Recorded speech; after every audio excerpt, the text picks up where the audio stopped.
Hey guys, in this video this is going to be a landing tutorial for the F-16 Falcon BMS, and here I am set up just at a Kunming airfield. As you can see, it's a fairly short airfield, not very long at all, so it's kind of a short field tutorial as well. First thing we want, obviously, you want a gear to be down, and one of the most important things that we'll talk about is this thing right here. It's the angle of attack indicator. As you can see, it's pointing up and it's red.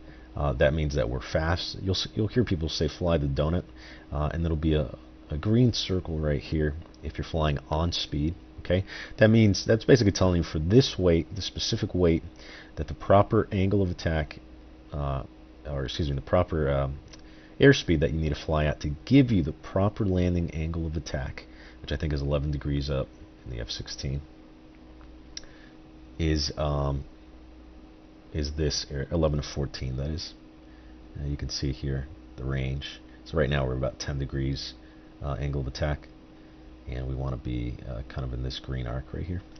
And then if it's a down arrow, it's saying, hey, you need to push the nose down because you're slow. Okay, so you need to push the nose down and gain some more airspeed. A lot of people fly the F-16, and I'll show you this bracket. Let me remove this little thing right here. See the bracket to the left here? That is also corresponding to your angle of attack. So you don't necessarily even need to look at that. It's a good visual indicator. The flight path indicator right now is at the top of this bracket. Okay, if we were to slow down and maintain the same pitch up, 10 degrees up, then our angle of attack would increase. Okay, basically what angle of attack is the angle between the chord line of the wing, okay, which is a line from the trailing edge to the leading edge of the wing, and the relative airflow.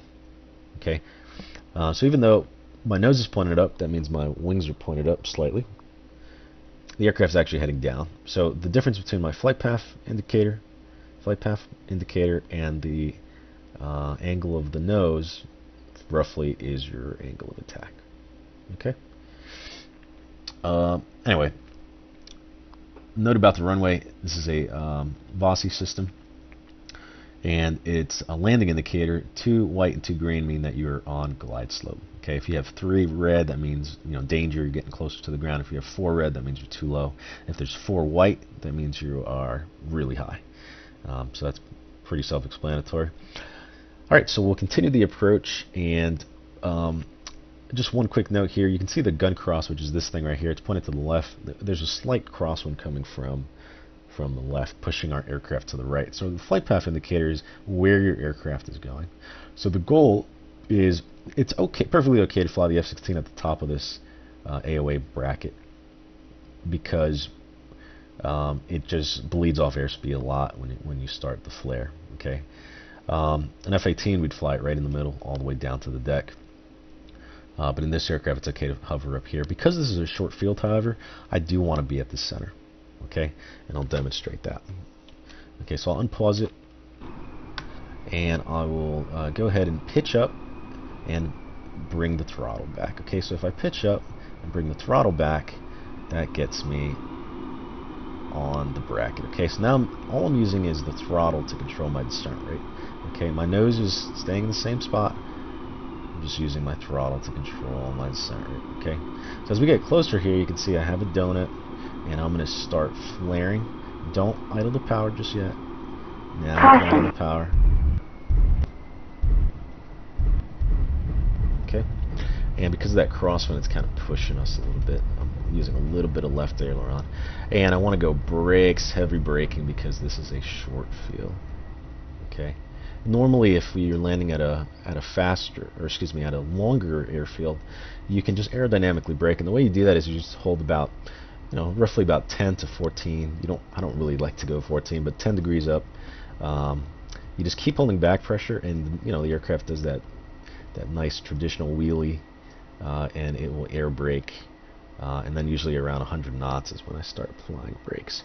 All right, so nose wheel steering back on. And then you want nose wheel steering off in the approach. You don't want to be landing with nose wheel steering. And then once you do that, you can go ahead and retract the speed brake, and that indicator is down just down, you can barely see it right there. So if I close it, you know, it'll say close, but really just listen. You can hear it when it closes. Okay. And actually, I think I'm using a sound mod that it's louder, so you can actually hear it close decently well. All right, so that's the basic landing tutorial. I hope that helps. If you guys have any questions, let me know in the comments. And come check us out at wolfpackmilsim.org. Burn around.